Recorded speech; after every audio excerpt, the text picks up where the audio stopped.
তুমি দেরি করে ফেলেছ। এই কথাটা কানে যেতেই আমি চমকে উঠলাম। চারপাশে তাকালাম, কেউ নেই, কিন্তু শব্দটা যেন ঠিক আমার কানের পাশ থেকেই এসেছিল। আমি জিজ্ঞেস করলাম, কে কে আছে এখানে? কোনো উত্তর নেই। ট্রেন চলতে শুরু করলো, ধীরে, খুব ধীরে। চাকার শব্দ যেন স্বাভাবিক নয়। টক টক টক, একটা অদ্ভুত ছন্দ। হঠাৎ চোখ পড়ল কামরার এক কোণে লাগানো আয়নায়। আমি নিজের প্রতিচ্ছবি দেখলাম, কিন্তু আমার পেছনে আরেকটা ছায়া দাঁড়িয়ে। আমি ঘাড় ঘোরাতে যাব, ঠিক তখনই আয়নার ভেতরের আমি হাসিনি। আমি হাসিনি, আমার গলা শুকিয়ে গেল। আয়নার ভেতর থেকে সেই কণ্ঠটা বলল, পেছনে তাকাস না, তাকালে আর নামতে পারবি না। ট্রেনের মাঝ বরাবর হেঁটে আসছিল কেউ। পা নেই, শুধু ভেসে আসছে পুরনো কন্ডাক্টরের পোশাক। মুখটা ঝুলে আছে, চোখ নেই।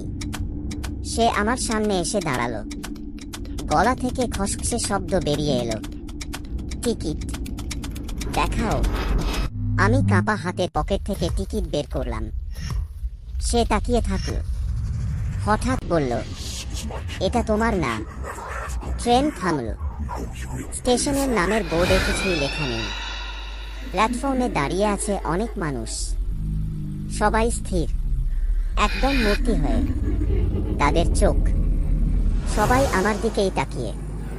কন্ডাক্টর ফিসফিস করে বলল, নামতে চাইলে এখনই নামো, পরের স্টপে নামলে আর ফেরা যাবে না। আমি নামলাম। প্ল্যাটফর্মে একমাত্র নড়াচড়া করছিল এক বৃদ্ধ। সে আমার হাত চেপে ধরল, চোখ দুটো ভয় আর কান্নায় ভরা। সে বলল, তুইও ধরা পড়ে গেছিস, তাই না? আমি মাথা নেড়ে বললাম, এটা কি জায়গা? বৃদ্ধ ফিসফিস করে বলল, এটা শেষ স্টেশন না, এটা শেষ সুযোগ।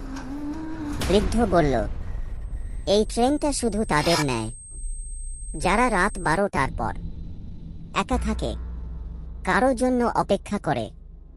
আমি শিউরে উঠলাম। সে আরো বলল, যারা জীবনে কাউকে ছেড়ে যেতে পারেনি, কিংবা যাদের কেউ ছেড়ে গেছে। আমার মাথার ভেতর হঠাৎ পুরনো স্মৃতি ভেসে উঠল। হঠাৎ প্ল্যাটফর্মের ভিড় থেকে বেরিয়ে এলো একটা পরিচিত মুখ। ওই মেয়েটা যাকে আমি 3 বছর আগে রেল লাইনের পাশে শেষবার দেখেছিলাম। সে হাসল, চুল মুখ ঢেকে আছে।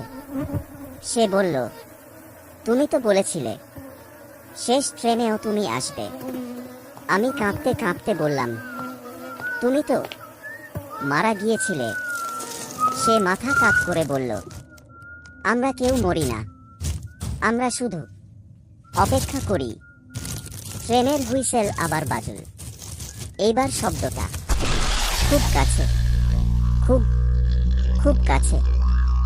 বৃদ্ধ চিৎকার করে বলল, চোখ বন্ধ কর, যার নাম ধরে ডাকবে যদি সে জীবিত থাকে তুই ফিরে যেতে পারবি। আমি চোখ বন্ধ করলাম।